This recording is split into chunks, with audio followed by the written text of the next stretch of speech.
Por gentileza, abra sua Bíblia no capítulo 9 do livro que nós estamos lendo nesse mês. Lendo, estudando, devocionando. Uma história que você conhece, que toda a igreja conhece. Eu peço aos irmãos durante muito tempo, enquanto você acha Atos 9, por favor, quando você me vê mexendo nesse pedestal aqui, tentando me arrumar com ele, é por falta de uso. Muito tempo empunhando aqui o microfone, e eu voltei a descobrir que é melhor tê-lo aqui, que eu posso manusear a Bíblia com maior facilidade. Mas às vezes ele cai, ele vai abaixando, tem que levantá-lo. E o irmão esse dia falou: pastor, você está igual Roberto Carlos, rapaz. Aperta aquele negócio rápido.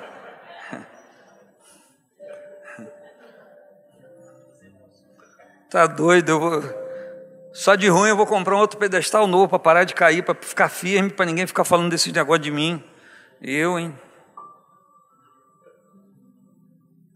Capítulo 9 de Atos dos Apóstolos.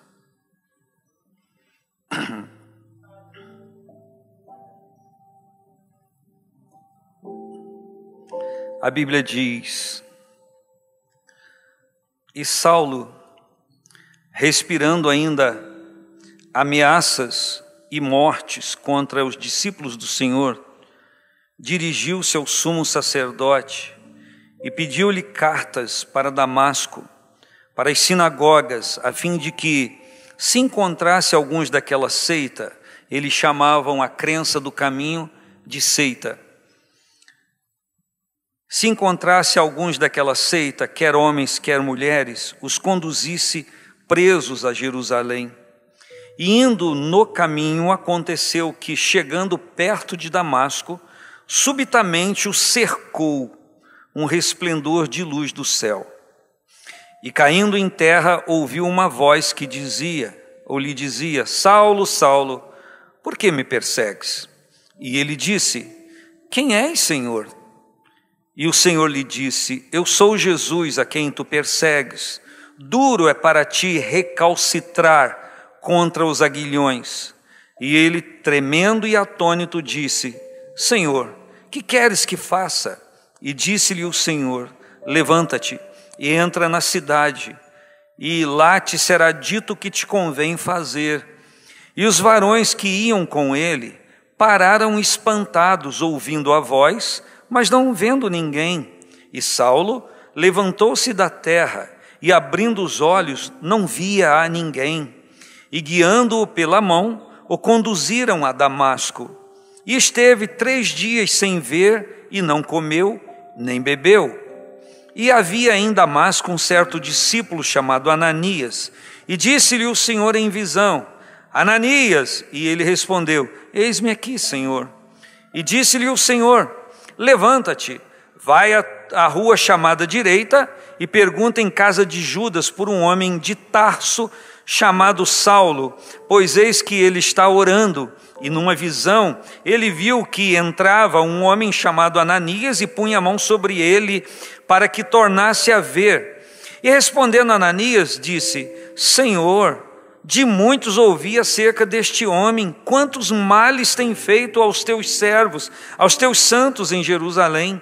E aqui tem poder dos principais dos sacerdotes para prender a todos os que invocam o teu nome.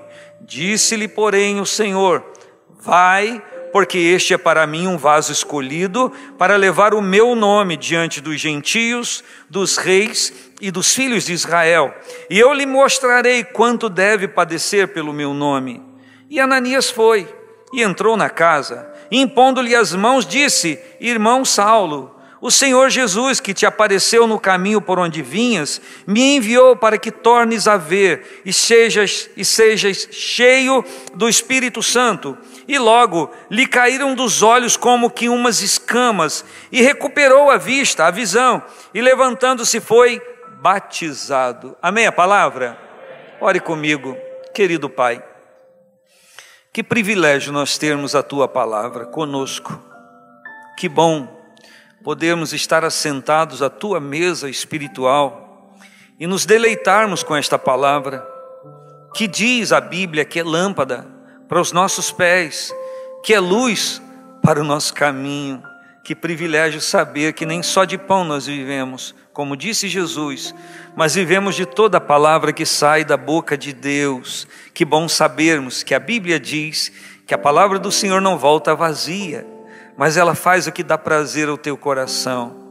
E neste momento, Senhor, nos debruçamos diante desse texto para, Senhor, aprendermos as lições, os ensinamentos que o Senhor nos queira trazer. Por Cristo oramos e te agradecemos no seu próprio nome. Quem pode dizer amém?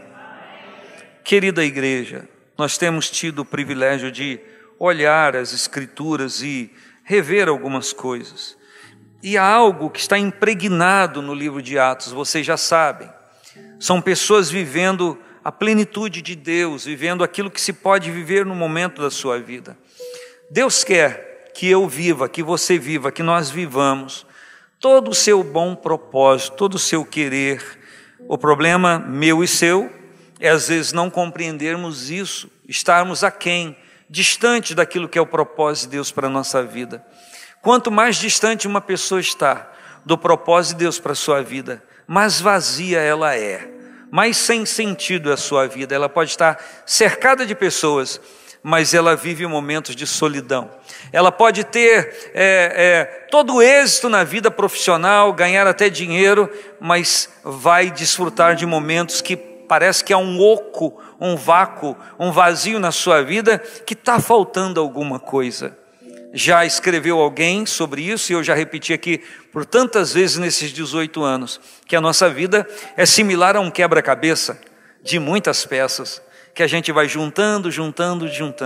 Em um dado momento, acabaram-se as peças do quebra-cabeça, e a gente percebe que ainda há um vácuo, ainda há partes incompletas na montagem daquilo, e é exatamente o Senhor Jesus, que é esta pessoa que vai inteirar a sua vida, que vai completar a sua vida. Louvado seja o nome do Senhor, que vem à nossa vida e que nos ministra a suficiência de tudo aquilo que a gente não tinha. E hoje, neste culto, nesse momento de adoração ao Senhor, é mais um momento que a gente pode alcançar isso em Deus. E um dos fatos relevantes do livro de Atos, por se tratar de um momento pós-ascensão de Cristo, glorificação de Cristo no céu, e que os discípulos se veem agora sozinhos fisicamente.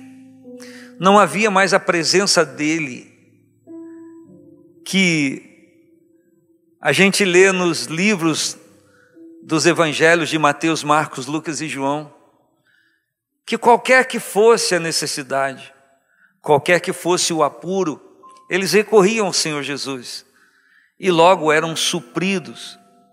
Mas o Senhor Jesus disse: eu vou para o meu Pai, mas não vou deixar vocês órfãos. Eu vou enviar o outro Consolador da parte de Deus, e Ele estará convosco para sempre. É o Espírito Santo, que o Senhor Jesus já tinha dito: aquele que beber da água que eu lhe der, se fará nele uma fonte, a jorrar para a vida eterna. E a Bíblia diz que ele dizia isso a respeito do Espírito que ele ia enviar para estar presente na vida de cada pessoa que, crendo no seu nome, tivesse relacionamento com ele e recebesse essa dádiva. Pois bem, é isso que tem inundado o nosso ser, é isso que tem satisfeito o nosso ser, porque embora vivendo incompletos, num mundo incompletos, nós sentimos a completude do Senhor na nossa vida. O Senhor está presente para fazer com que a gente esteja em qualquer circunstância satisfeitos, porque nós temos a segurança da presença dele. Você pode dizer amém? Dizendo amém, você diz: assim seja, eu concordo, é assim que está acontecendo comigo. Mas existe um outro dado aqui muito importante no livro de Atos. Era a mensagem do Evangelho. E a mensagem do Evangelho, ela não era pregada subliminarmente, com palavras indiretas e vazias. Ela era pregada de forma objetiva, certeira. Como quando apareceu João Batista pregando no deserto e chamando aquelas pessoas que iam até ele para serem batizadas, declarando arrependimento dos pecados. Ele dizia: raça de víboras, quem ensinou vocês a fugir da ira futura? Era esse o palavreado de João. E Jesus agiu de uma maneira um pouco diferenciada de João, porque ele veio para mostrar de uma forma explícita o amor divino. E os discípulos que ora estão apregoando a salvação em Cristo, porque aqui no livro de Atos, no capítulo 4, versículo 12, que nós encontramos aquela célebre menção, que em nenhum outro nome há salvação, a não ser no nome de Jesus Cristo, porque também debaixo do céu não há outro nome dado entre os homens, pelo qual nós devamos ser salvos. Essa salvação de Deus, ela está disponível a qualquer pessoa que, entendendo o propósito e recebendo a Cristo no seu coração, recebe igualmente a salvação do Senhor, o livramento do Senhor. Como diz o escritor de Apocalipse, em uma das cartas, no início do livro, ele diz: como guardaste a palavra da minha paciência, da minha perseverança, também eu te guardarei da hora da tentação, que virá para atribular, tentar todas as pessoas que habitam na terra. Então, o Senhor Jesus é apresentado nas cartas apostólicas como aquele que nos livra da ira futura, é aquele que provê para nós toda a salvação. E a Bíblia diz que todo aquele que clamar pelo Senhor será salvo, todo aquele que invocar o nome do Senhor será salvo. Invocar não é apenas clamar, invocar não é apenas pedir socorro, eu sei que você sabe, eu estou só lembrando. Invocar é dizer: eu quero o Senhor perto de mim, eu quero o Senhor próximo a mim. Invocar é chamar a presença de Deus, é entender que a presença de Deus é boa, é salutar, ela é salvífica, ela é remidora. Então, quando nós entendemos isso pelas Escrituras e clamamos ao Senhor Jesus a sua presença, Ele presente está na nossa vida para fazer tudo o que é necessário ser feito. E é aqui nesse livro que, após cada discurso, cada ministração a pessoas, nós nos deparamos com os discípulos dizendo, como em Atos capítulo 2, versículo 37, quando ele diz, 38, arrependei-vos e cada um de vós seja batizado em nome de Jesus Cristo para perdão dos pecados, e recebereis o dom do Espírito Santo. Aqui no capítulo 3, versículo 19 diz, arrependei-vos, pois, e convertei-vos, para que sejam apagados os vossos pecados, e venham assim os tempos do refrigério pela presença do Senhor. Então, o que a Bíblia está dizendo é que quando uma pessoa compreende a obra de Cristo, o que Ele veio fazer, o que Ele veio fazer aqui, e essa pessoa entende pelas Escrituras, por convicção pessoal e própria, que Jesus Cristo veio para morrer pelos seus pecados. A gente canta, o Cordeiro ressuscitou, que Ele é o Cordeiro de Deus que tira o pecado do mundo. E então reconhecemos os nossos pecados e nos arrependemos. O que é se arrepender? O sentido morfológico da palavra é não pender de novo, não cair de novo no mesmo erro. Todas as pessoas que se depararam com Cristo e foram por eles salvas, remidas, ministrada a bênção, recebiam uma orientação. Alguns recebiam objetivamente, não tornes a pecar, não peque de novo. Porque o pressuposto de arrependimento é uma pessoa que entende, compreende que em algum momento da sua vida errou em alguma coisa. E como que isso funciona? Bom, então eu compreendo que eu errei para com Deus em algum momento. E porque errei em algum momento, se eu pudesse voltar atrás, eu não faria de novo. Vamos lá, uma pesquisa de boca de urna, Ibope. Quem aqui, além de mim, já teve o desprazer na vida de fazer alguma coisa que não foi tão boa, embora você objetivasse fazer boa? Errou naquela hora. Uma palavra mais agressiva, um gesto, uma atitude, um comportamento, que você, se tivesse oportunidade, voltaria atrás e não faria de novo. Quem além de mim? O que é arrependimento? Arrependimento é ter dentro de si, se eu pudesse voltar atrás, eu sei que eu não posso, mas se eu pudesse voltar atrás, não faria isso de novo. E às vezes, agora vamos mudar, vamos virar a página. Quem aqui além de mim, também, pensando em alguns momentos que poderia ter feito algo e não fez, e pensando, poxa vida, se eu tivesse oportunidade, eu faria aquilo que eu não fiz naquele momento. Quem além de mim? Olha só, que interessante.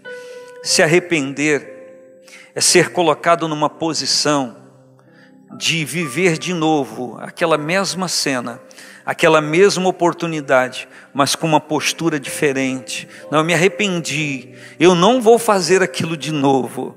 Eu me arrependi, se eu tiver oportunidade eu vou fazer aquilo que eu não fiz. E a gente sabe, e aí eu poderia fazer outra pergunta: quem um dia já disse que não faria de novo, não falaria da mesma forma, não seria tão rompante, falaria com outras palavras: ó Senhor, eu vou até propor um jejum, para que isso se conserte na minha vida. Quem aqui, entendendo as suas limitações como eu, um dia já orou: Senhor, eu não quero agir dessa forma, não quero falar dessa forma, eu quero ser uma pessoa diferente, eu quero parar para ouvir as pessoas e entender, ou qualquer aspecto da vida, além de mim, quem além de mim, já um dia propôs isso, e teve oportunidade de novo, fez da mesma forma. Vamos lá, quem? Pois é, você está tendo a oportunidade de me chamar na sua casa para almoçar, você já prometeu a Deus, não me chama, vive se arrependendo e não me chama.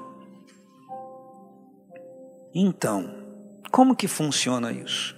Então a gente compreende que não basta entender o que erramos, ou que deixamos de fazer, que é igualmente um erro. Não resolve só sentir a penalidade, angustiar-se, martirizar-se. Eu conheci um homem lá no interior onde eu morava, que ele não tinha o juízo muito perfeito. Esses dias atrás eu falei sobre ele aqui, que ele cerrava os dois punhos, pegava essa parte aqui da mão, as duas mãos, e batia de uma forma rompante na cabeça, e precisava alguém agarrar no braço dele para ele parar de se ferir, de dar soco na sua própria cabeça. Todas as vezes que ele ficava irritado com alguma coisa. Lembra, Lucimar, de quem eu estou falando, sabe? Então, as nossas experiências dizem, e objetivamente nas Escrituras, que não basta compreender o erro. Não basta pensar que não deveria ter feito daquela forma. Isso não resolve. Porque a experiência humana mostra que nós convivemos com pessoas que igualmente sentem isso, mas elas tornam a fazer. E me desculpe, já que nós estamos no exemplo prático, a pessoa vê algo na mãe e no pai que não aprova. Eu não faria dessa maneira. E aí agora eu não vou pedir para vocês votarem não, mas acaba fazendo igualzinho, sendo a mesma pessoa, a mesma estirpe, o mesmo caráter, a mesma personalidade. Por quê? Por que essas coisas acontecem? Porque não basta entender que errou, e não basta arrepender-se do erro cometido ou da omissão. Tem que haver uma outra coisa chamada conversão, que não é promovida pela vontade humana. Eis que vou mudar. Você vai mudar de roupa. Você pode ensaiar falar diferente, daqui a pouco está falando da mesma forma como você não queria falar. Porque não basta eu escolher para mim, nesses detalhes, e principalmente nas coisas espirituais e pecados objetivos de relacionamento com Deus, não basta querer, não basta ter a vontade, não basta ter a decisão, eu não vou fazer, não basta. Existem circunstâncias e situações que elas são tão sedutoras, e elas são tão grudentas, é a palavra que eu amei para falar aqui agora, que se não houver uma mudança de mente, a gente não consegue ser diferente.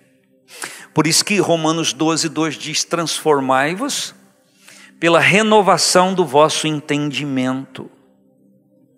Então tem que haver um entendimento, uma compreensão, não apenas uma vontade, um querer. E isso é operado pela conversão. Quando eu entendo o lamaçal que eu estou, a dificuldade que eu estou vivendo, e digo: Cristo, eu entrego a Ti a minha vida, eu estou entregando para o Senhor mudar a minha vida.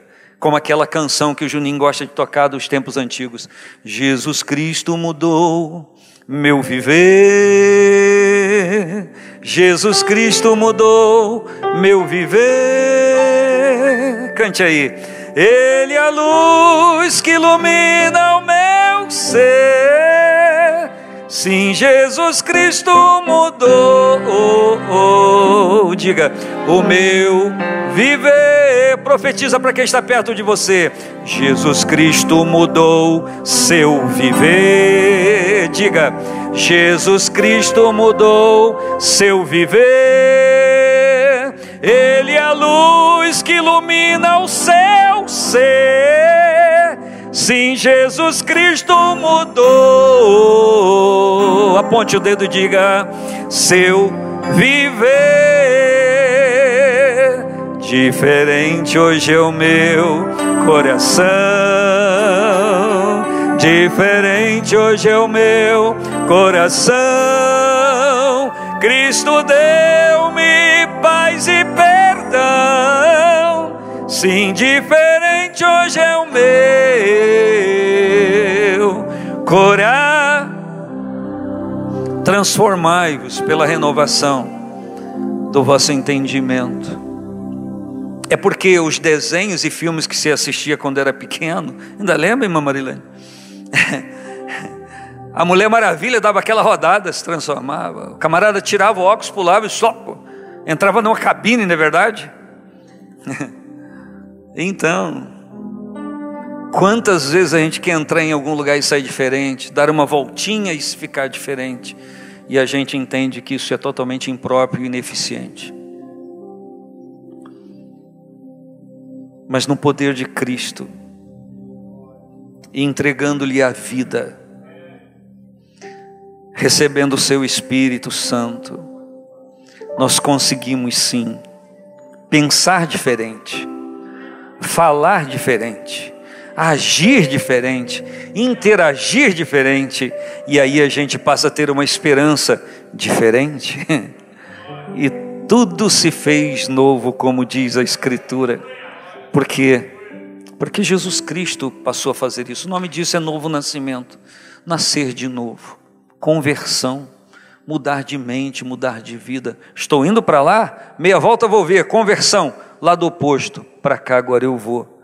Por quê? Porque eu entendi o projeto de salvação em Cristo. E a mensagem aqui é: arrependei-vos e convertei-vos. Para quê? Para que eu tenho que me arrepender e me converter? Seria uma boa pergunta para você fazer.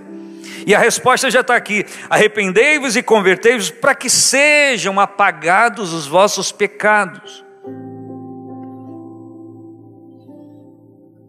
Quando uma pessoa confessa a fé em Cristo e lhe entrega a vida, a verdade da decisão é com cada um. Mas se isso é uma coisa real na vida da pessoa, a cena que eu vejo é descendo igual esses aparelhos novos que descem assim para jogar uma imagem, vem descendo com um monte de coisa escrita, todo o pecado da pessoa, e o anjo já está com o apagador na mão. Aleluia, glória a Deus, porque aqueles pecados são barreiras no relacionamento com o Pai Celestial, com Deus. E por conta da pessoa se arrepender e converter, está lá apagando os pecados da pessoa, aquilo que separava a pessoa de se relacionar com Deus. E agora o relacionamento está aberto, aleluia, glória a Deus, na leveza do Senhor. Olha só, a mensagem completa, um único versículo: arrependei-vos, pois, e convertei-vos. Para quê? Para que sejam apagados os vossos pecados. E daí? E venham os tempos do refrigério pela presença do Senhor. Por quê? Porque pecado e transgressão faz com que a gente nem sinta a Deus, nem o perceba. Mas a partir do momento que a gente deseja e quer mudar de vida e clama ao Senhor socorro, porque Ele quem vai promover isso, os nossos pecados são apagados, a presença de Deus é real na nossa vida, e a presença de Deus nos traz o refrigério.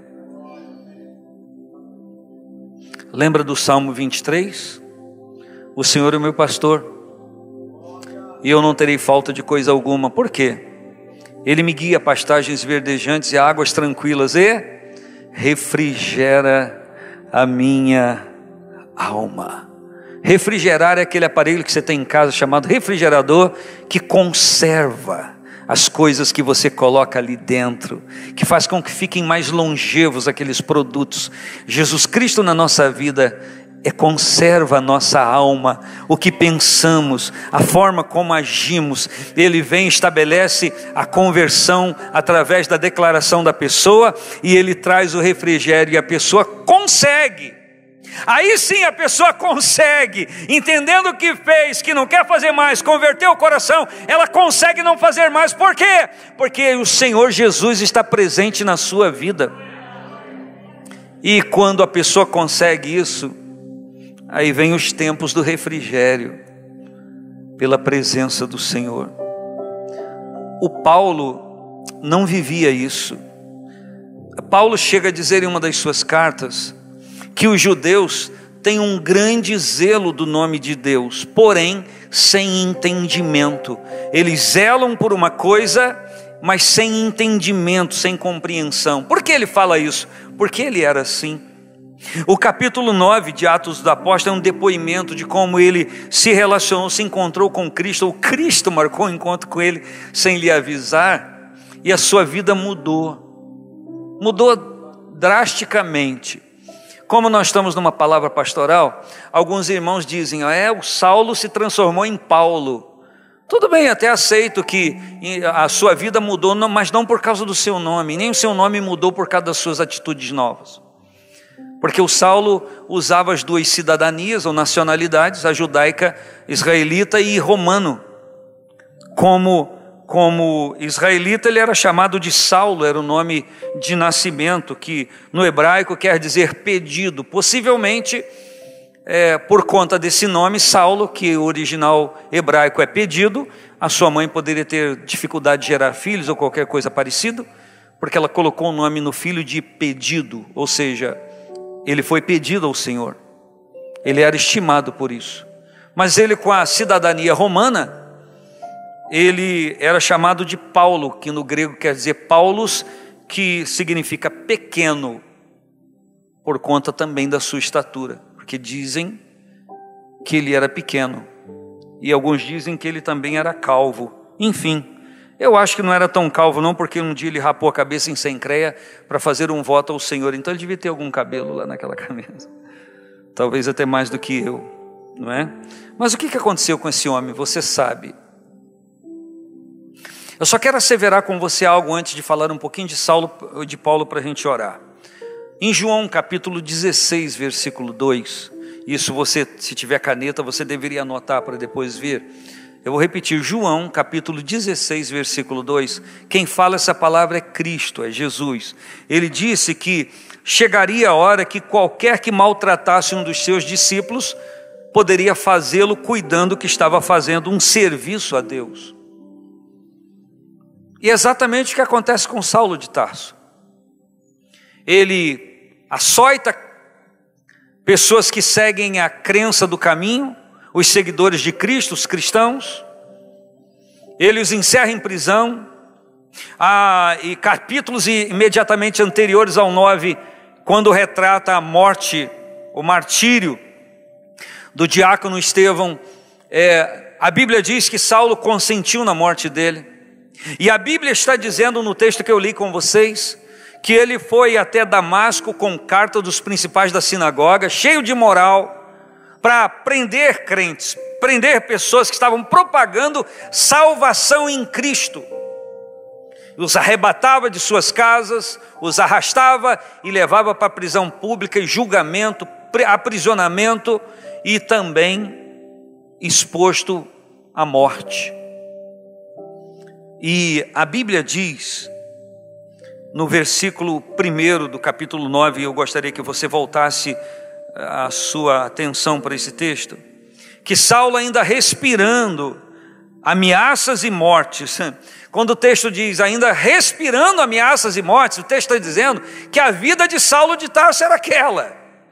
Ele vivia daquilo, ele vivia por aquilo, ele vivia intensamente aquilo que ele cria, que ele acreditava. Ainda respirando ameaças e mortes contra os discípulos do Senhor, pediu carta para ir a Damasco. Não se contentando com aquilo que ele já tinha feito em Jerusalém, ele diz, eu quero agora ir a Damasco, eu vou pegar aquela turma lá, vou trazê-los para cá, vão ser julgados, nós vamos prender essa gente, nós vamos matar, vamos espoliar os seus bens, vamos fazer acontecer. E a Bíblia então declara que quando nesse intento ele se coloca no caminho para Damasco, todos vocês sabem o que está escrito aí, a gente leu. Quando ele estava chegando perto de Damasco, diga, perto de Damasco.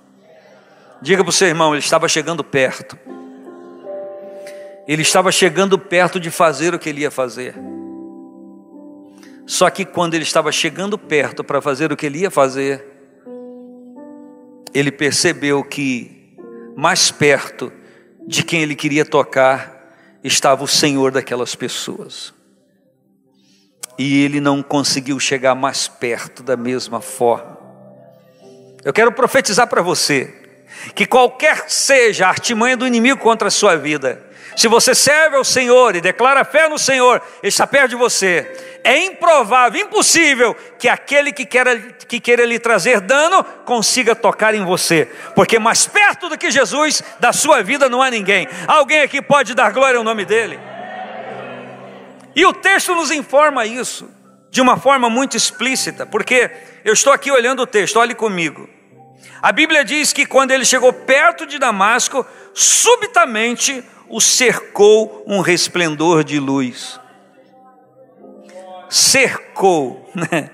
Você já ouviu falar de gente cercado por trevas, por densas trevas, cercado por inimigos, mas o texto está falando que alguém foi cercado pela luz do céu. Cercado, ou seja, uma luz que o envolvia.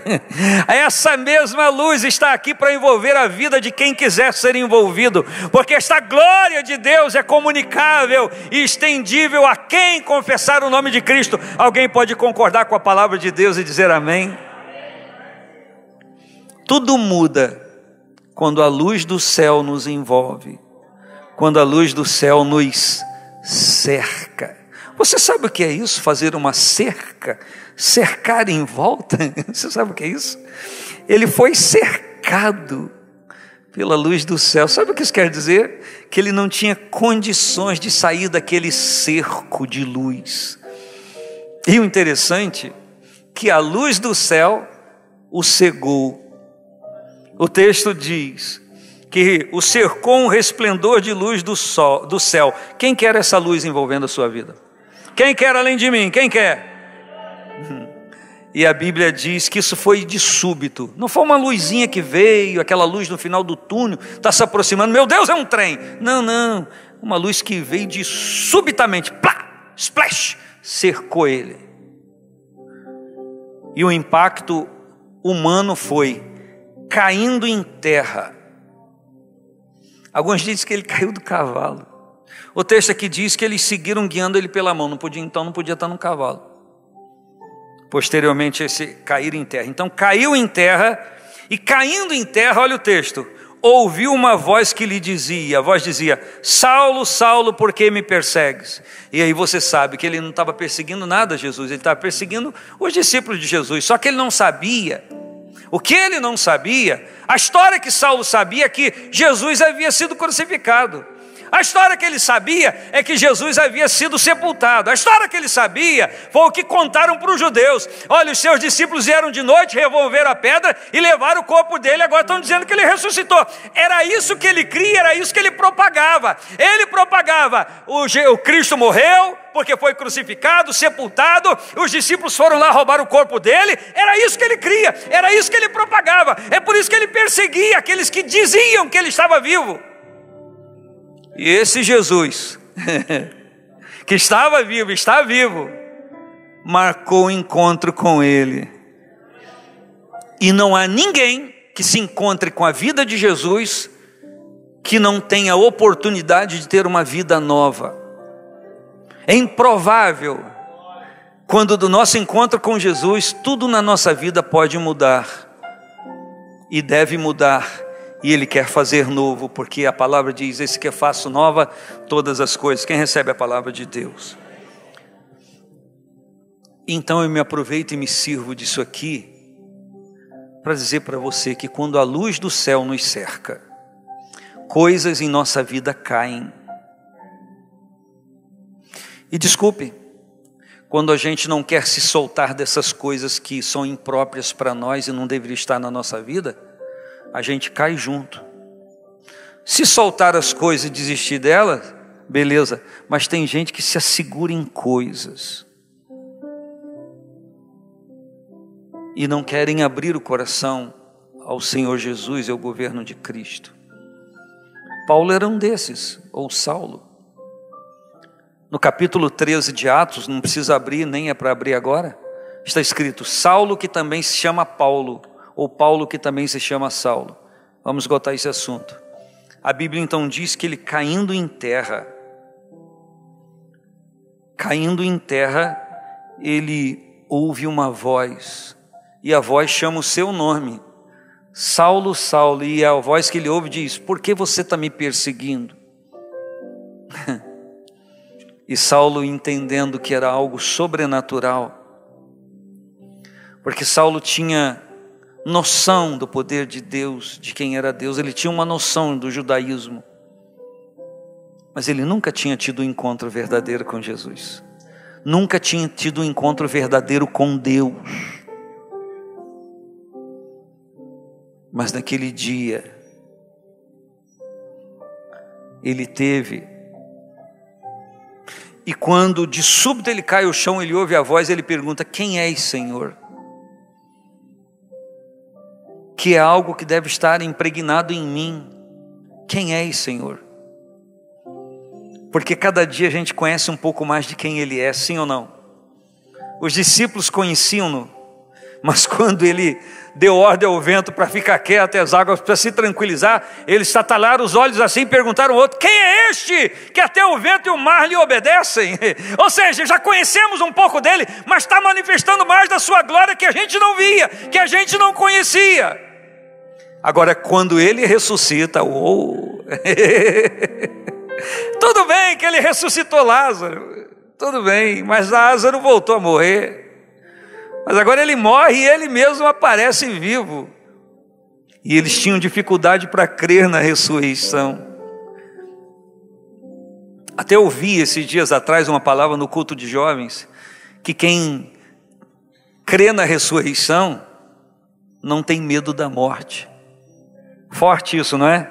Eu vou repetir: quem crê na ressurreição não tem medo da morte.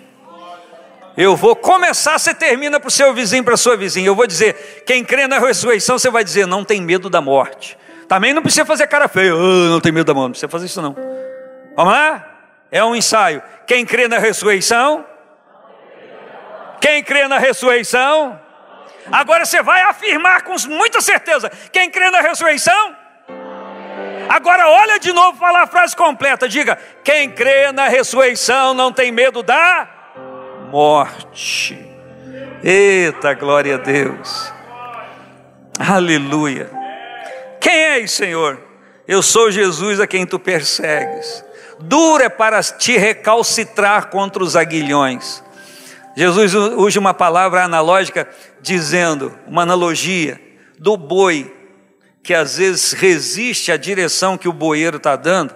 Ele usa uma haste de madeira delgada com uma ponta bem fina de aço, e vai no couro do bicho, e ele vai. Ou seja, algo que estimula para seguir a direção que a outra pessoa que está conduzindo quer. Ele resiste, o cara vai, ele vai. O que Jesus está dizendo para Saulo é: dura para você resistir contra o meu aguilhão. Eu estou te espetando para você ir na direção que eu quero que você vá. Ô santo aguilhão divino, eu quero ele na minha vida. Você quer também? Todas as vezes que estivermos tomando uma direção que não seja de Deus para nós, que ele toim. E a gente acorde, hein, Tiago? O toim de Deus já pegou você, não é não? Eita glória! E vai nos orientando e nos dirigindo ao lugar que Ele quer que a gente caminhe, as estratégias, as decisões, os pensamentos. Você quer isso para a sua vida? Eita glória! E ele tremendo e atônito, imagina. Ele está lá para ir prender e ajudar a matar gente que anunciava a salvação em Cristo, em Jesus. E agora Jesus aparece para ele e o cerca. Vim conversar com você. Que negócio é esse de matar as pessoas que creem em mim? tremendo e atônito. Eu vou dizer para você, apavorado, sem saber o que fazer. Um homem que tinha o clichê, o autocontrole, a determinação, debaixo do braço, carta e poder, para ir lá e prender essas pessoas. Agora aparece o Senhor delas para dizer: o que você vai fazer lá mesmo?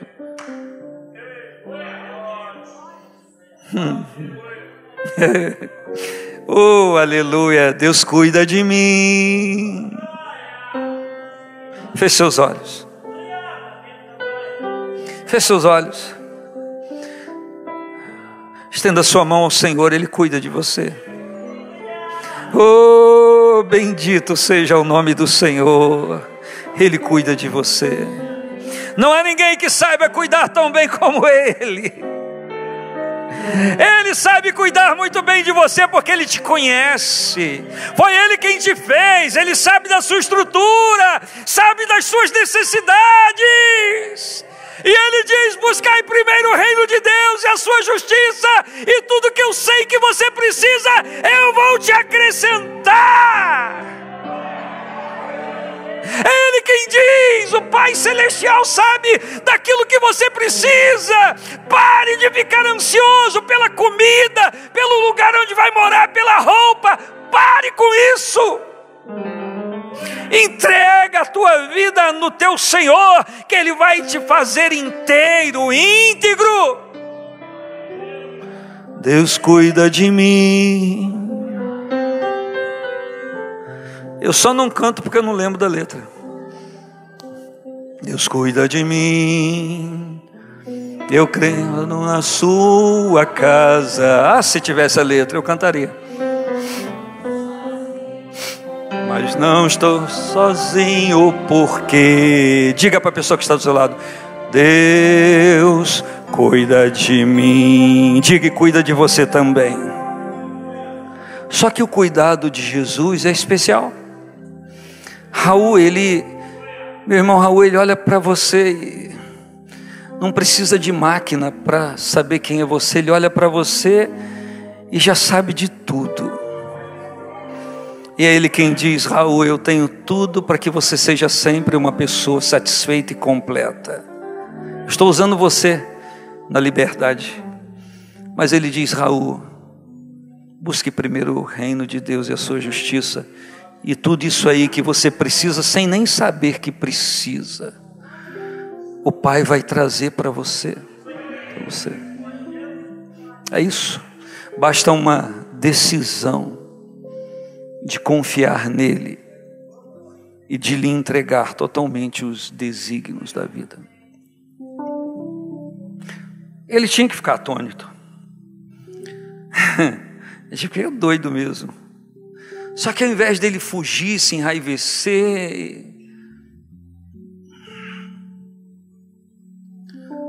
ele descobre o que ele sempre procurou.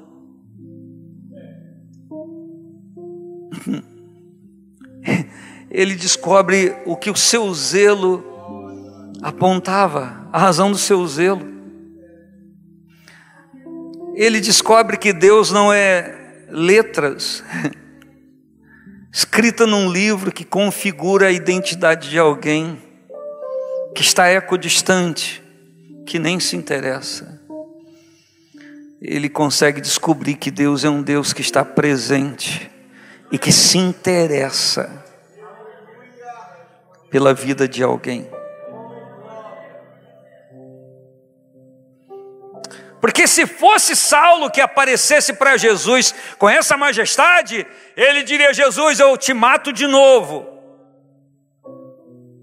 Porque a força da lei dizia isso, a severidade da lei é dente por dente, olho por olho.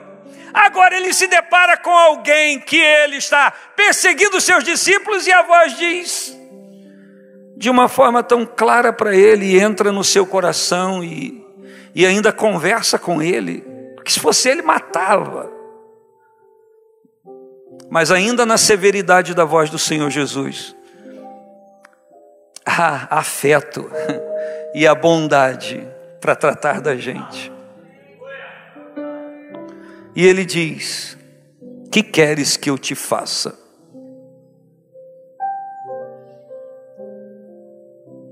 Tipo assim, eu estou indo lá para matar quem te serve.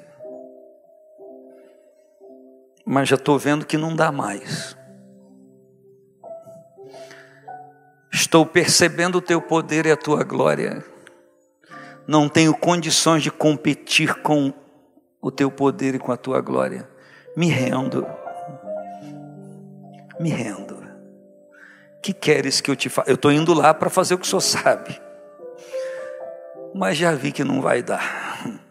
O que o Senhor quer que eu faça? E aí Jesus começa a trabalhar a sua presunção, a sua autoestima elevada, sua soberba. Porque agora aquele que tinha o poder para fazer e acontecer necessita de pessoas para segurar em suas mãos e o guiar, porque ele não consegue enxergar nada. E quando no livro de Atos, no capítulo 22 e no capítulo 26, Paulo retrata essa história que aconteceu com ele, ele diz que o resplendor que veio do céu, sendo próximo ao meio-dia, era mais forte do que a luz do sol naquele momento em que o sol está a pino e o momento do dia em que o sol está mais quente, que ele está iluminando mais. Todo mundo sabe que quando o sol está a pino ao meio-dia, não existe sombra, ele toca tudo, a não ser galho de árvore, enfim. E a Bíblia diz que ele reconhece que a luz que ele viu era muito mais forte que o brilho do sol naquela hora do dia. A ponto, porque ele viu a luz, ficar cego. Cego fisicamente. E a Bíblia diz, quando ele pergunta, o que queres que te faça? E o Senhor Jesus diz para ele, por hora você se levanta, porque o meu poder é para tratar com pessoas que querem ficar de pé e serem diferentes na vida. Aleluia! Quando o poder de Deus nos lança abaixo da nossa presunção, Ele quer trabalhar a nossa vida, a primeira palavra é levanta-te do estado em que você está, porque quem está agindo na sua vida agora é outro ser. E ele se levanta, não consegue, abre os olhos, mas não enxerga nada, diz o versículo 8, é guiado pela mão. E ele entra no lugar onde Jesus mandou ele ir. E a Bíblia declara que ele faz um propósito. 3 dias sem comer, sem beber. Jejum completo, 3 dias. E a Bíblia diz que havia em Damasco Ananias, que era discípulo do Senhor. E a Bíblia diz que o mesmo Senhor que apareceu a Saulo, apareceu para Ananias, em uma visão. O versículo 10 diz que o Senhor fala, Ananias, e Ananias responde, eis-me aqui, Senhor. Perceba, ele não diz, quem és, Senhor? Por quê? Porque Ananias já tinha relacionamento com Jesus. Por quê? Porque aquele que tem relacionamento com o Senhor Jesus entende e distingue a voz do seu Senhor diante de tantas vozes na terra. A Bíblia diz que há muitas vozes no mundo, mas em João 10, Jesus diz que ele chama as suas ovelhas e elas o seguem porque conhece a sua voz. No emaranhado de vozes do mundo, existe uma voz audível, compreensível, inteligível, identificável para nós, que é a voz do nosso Senhor. Você pode dizer amém a isso? E a Bíblia então diz que Ananias responde, eis-me aqui. E o Senhor diz para ele, levanta. Quer dizer, sai do lugar que você está e vai à rua chamada direita, porque Ananias já está em Damasco. E o contexto do texto nos mostra que o Ananias sabia que Saulo estava indo para lá. E Ananias sabia que uma das presas que o Saulo queria era ele. Ia pegá-lo também. E aí o Ananias, quando ouve isso de Jesus, Jesus diz para ele, vai em tal lugar, esse homem está orando. E numa visão, ele viu que entrava um homem chamado Ananias, que é você, punha a mão sobre ele, para que ele tornasse a ver. Ananias conhecia a voz de Jesus. Me permita.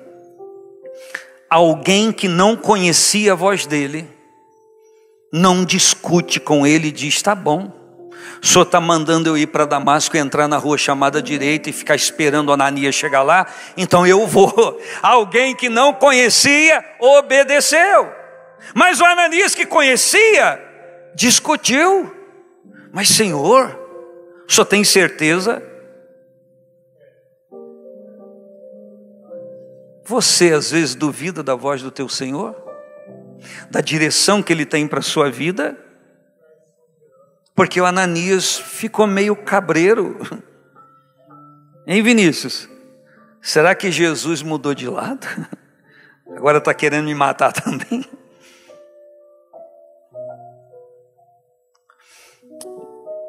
E ele diz: Jesus, eu vou te falar umas coisas que você acha que o senhor não está sabendo. O senhor está aí no céu, onipotente, onisciente, onipresente, mas que o senhor não está sabendo de tudo não. Eu tenho umas coisas que eu quero te ensinar, que eu quero falar para o senhor. Será que você já cometeu essa tolice na sua vida? De pensar que você sabe mais do que Deus e que a sua oração controla a ação de Deus. Quando você ora querendo controlar a mão de Deus em relação ao seu favor, você está querendo ensinar para Ele como fazer na sua vida. Senhor, eu quero isso e isso, mas quero assim, assim, assim, assim, assim. Você está dizendo que você sabe melhor do que Jesus o que é melhor para você. Mas quando você até tem uma opinião sobre aquilo e diz o que você quer, o que você gostaria, mas você conclui dizendo: todavia não se faça a minha vontade, mas a tua vontade. Você está dizendo que tem vontade, mas reconhece a dele e se submete a dele, porque você reconhece que a dele é muito melhor para você. Olhe para o seu irmão, para a sua irmã e diga: você precisa saber que a vontade de Jesus é melhor para você. Vai, seja sério, olha sério. Diga: você precisa saber que a vontade de Jesus é melhor para você.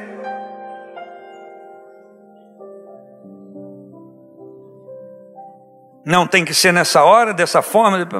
Eu até entendo que há algumas experiências que naquele momento há um ímpeto do Espírito Santo, e não sou eu a negar isso, mas fazer disso um ritual de oração sempre? Não. Ele não é soberano? Ele não tem todo o poder? Ele não conhece a nossa vida daqui a 10 anos? Sim ou não, irmãos? Sim ou não? Então, por que não nos confiar a Ele tudo, confiar-lhe tudo da nossa vida? Por que não? Me ajuda a pregar? Fala para o seu irmão. Eu há muito tempo eu não peço isso, hoje estou pedindo muito, mas de repente deve ter um propósito. Fala para a pessoa que está ao seu lado: por que você não confia mais em Jesus? Vai, fala aí.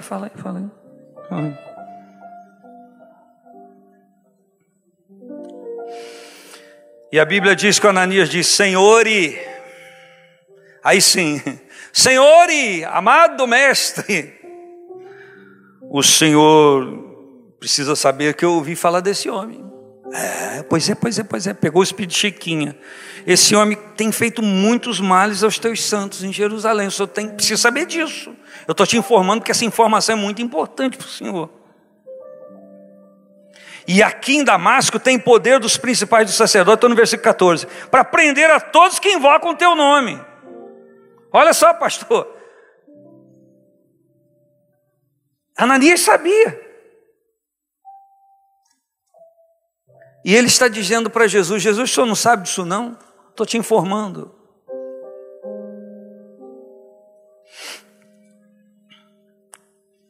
E o versículo 15 está escrito assim: disse, porém, o Senhor. Quando a gente lê na Bíblia, disse, porém, o Senhor, é porque alguma coisa vai vir. Ele diz: disse, porém, o Senhor. Jesus não discute. Obrigado pela informação, Ananias, eu não sabia disso. Jesus podia ter sido irônico, né? Disse, porém, o Senhor: vai, porque este que você se refere é para mim um vaso escolhido. Dentre vasos eu escolhi. É você, vem cá. Escolhi. Os sacerdotes de Jerusalém escolheram Saulo para ir prender pessoas. E Jesus o escolheu para levar o seu nome aos reis, aos gentios e aos filhos de Israel. Mas Saulo não sabia disso. Quando ele soube, ele disse: eu vou agora escolher a escolha que eu quiser. Eu agora não quero mais seguir a ordem dos principais da sinagoga. Eu escolher a vontade de Jesus que me apareceu. Aleluia. Você pode escolher hoje. E a Bíblia diz: escolhei hoje a quem sirvais. Há um direito de escolha. E ele diz: eu lhe mostrarei o quanto deve padecer pelo meu nome. Agora, que eu acho lindo, para acabar com a presunção de Saulo, é esse próximo versículo, que a gente já termina para orar e celebrar a ceia. Ananias foi, entrou na casa.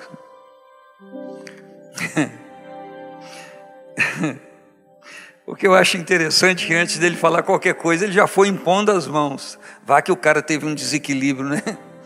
Já com a mão na cabeça dele. E impondo-lhe as mãos, disse: irmão Saulo. Ué, mas não era o perseguidor Saulo? Só que o argumento de Jesus serviu para Ananias. Ananias quis falar para Jesus o que ele sabia, mas quando Jesus fala para ele, ele aceita, ele acata. A sua convicção cai por terra. A partir daquele momento que Jesus falou, Saulo não era mais uma ameaça para ele. Agora Saulo era irmão, porque estava debaixo do mesmo governo espiritual. Você pode dar graças a Deus por isso? Essa pessoa que está aí do seu lado, aí, ó, é seu irmão, é sua irmã, está debaixo do mesmo governo espiritual. Você pode dar glória a Deus por isso? Porque nós somos gente que estamos aqui, que estamos sendo transformados pelo poder de Deus. Ah, lá na igreja tem gente assim, assim, assim. Amém. Que chegue mais torto, que chegue mais gente que precisa da bênção de Deus, para ser consertado, para ser abençoado, para ser ajuizado com o poder divino, para mudar de vida, ser transformado pelo poder dele. Porque se há uma coisa que Deus sabe fazer, é transformar a vida de pessoas. Amém ou não amém? E ele então diz, olha o que Ananias diz: o Senhor Jesus que te apareceu no caminho por onde vinhas, me enviou para que tornes a ver e seja cheio do Espírito Santo. A presunção de Paulo ou de Saulo cai por terra aqui, porque tem muita gente que diz se converter ao Senhor e se enche de prerrogativas. Agora eu tenho divisas divinas. Cuidado para falar o meu nome e tocar em mim, porque exalam unção de mim. Eu sou diferente das demais pessoas. Saulo pensava isso enquanto na crença judaica. Mas ele tem a visão é tão extraordinária, e ele poderia achar: opa, ele apareceu para mim. Aí vem Ananias e fala assim: o mesmo Senhor que te apareceu para mim também. Ou seja, esse Jesus não é exclusivo teu. Ele aparece para quem ele quiser aparecer.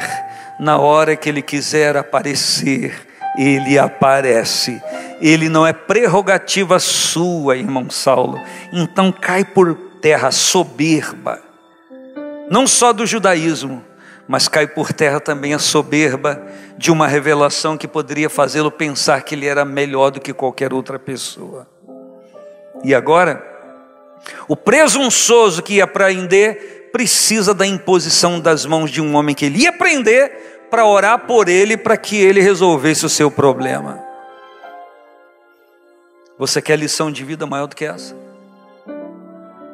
Eu vou lá para prender pessoas, e um dos que ele ia prender, ora por ele. É a lição de Jó, que teve o seu estado mudado quando orava pelos seus amigos. E quem sabe alguém aqui hoje que precisa mudar de postura em relação a alguma pessoa.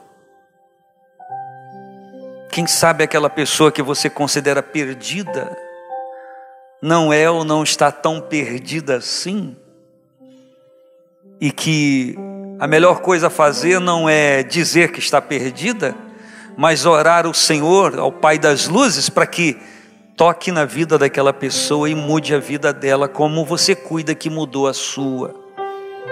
Jesus Cristo não mudou a sua? Mudou ou não mudou, irmão? Jesus Cristo mudou a sua vida? Ah, meu irmão, leva a mão não. Se mudou a sua vida, muda de qualquer outra pessoa. Porque não há limitação para o poder divino. Diga para a pessoa que está perto de você, não há limitação para o poder divino. E logo, lhe caíram dos olhos, como que umas escamas. Não caiu escama. A gente é tentado a levar a pensar numa escama de peixe, não é verdade? Já pensou nisso? Não sei que escama você pensa. Mas essa escama que caiu dos olhos de Saulo, como umas escamas, era o bloqueio que impedia ele de enxergar fisicamente. Por quê? Porque as escamas espirituais já haviam caído. Ele estava cego dos olhos naturais, porém enxergando espiritualmente falando. E a Bíblia diz que ele recuperou a vista e levantando-se foi batizado. Sua vida mudou. Fique de pé comigo em nome de Jesus.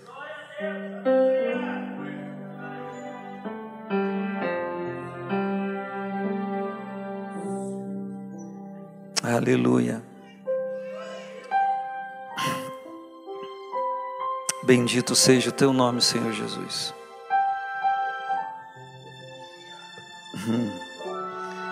Basta que me toque, Senhor.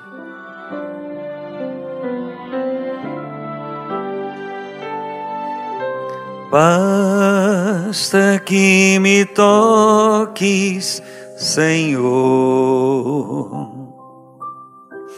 pra minha alma cansada vencer. Se a noite escura está, o Senhor me guiará. Basta que me toque, Senhor. Faça desse cântico a sua oração, diga: basta que me toque, pra minha alma, pra minha alma cansada vencer. Se o meu corpo enfermo está, o Senhor me curará. Basta que me toque, Senhor.